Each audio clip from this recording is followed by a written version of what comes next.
that recalls the events of the previous day, a sequence of unreal images unfolding against his eyelids. He levers himself out of bed, pulling thermals on with fast, practiced movements before drawing back the curtains. He winces at the glare. Never thought he would miss the mud, the gleaming slickness of it. The slap and suck at the turning of the tide, its rich bird shit stink after a hot day, and a couple of pints at the Rose as the sun tickled the clouds pink. The green, blue, yellow hues that marked the changes in the light as the days and seasons marched over the village and the river.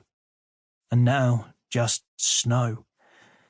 Endless snow. There was a seal once, before. He had spotted them in the river in the past, but this one was parked up on the mud, right in front of the pub. People were throwing it chips, which carved short furrows in the sludge. The seal left them where they lay, arched its back, nose in the air, not interested. After a couple of minutes, it slipped down the bank back into the river and was gone. Joe? He lets fall the curtain and the gloom resettles. Warmth of the bed, smell of Rachel's breath. Go back to sleep, sun is only half up. As he pulls on one of his boots, his strength drains. He sees it leave him in the moisture of his breath, which whitens the air. Rachel sighs as she turns in her sleep. Before yesterday, he'd been coming around to the idea that the snow was a good thing. It had thrown them on their own resources.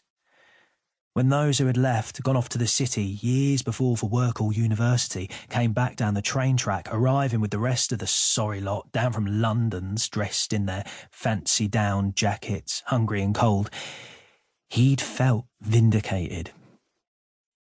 Maybe Patrick had always had it in him. A latent violence. He slips his hand under the covers to find the warm curve of Rachel's backside before coming to rest on her hip. For a second he considers taking his clothes off again and getting back in with her, but he knows he would regret it later, missing the moments of crisp silence out in the solitude and the biting cold. A well to draw on when the rest of the day comes with its demands. So he pulls on his other boot and trudges down the stairs. In the kitchen he opens and closes cupboards, though he knows what he will find. He has a notion that a fresh orange might have materialised miraculously in the night. An orange plump with sunshine that would leave its sharp scent on his fingers as he goes about his day. The half-tracks will be arriving this afternoon. Hunched over the counter, he luxuriates in a moment of self-pity. He presses a couple of oatcakes into his pocket and gasps as he lets himself out into the cold. Helen. When Helen hears the front door close, she gives up on the pretense of sleep. The idea of packing while her son was still in the house, banging around in the empty cupboards downstairs, had felt like too much of a betrayal. Now that Joe has gone and she is free to get up, she feels entirely spent. She swings her legs over the side of the bed and rocks back and forth onto her heels. Helen has learned not to trust her body these past months. Like the ground beneath her feet has developed a tendency to lurch and roil.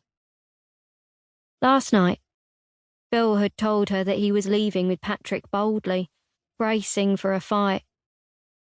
There was no question of whether Patrick could stay, and Bill couldn't let him go alone.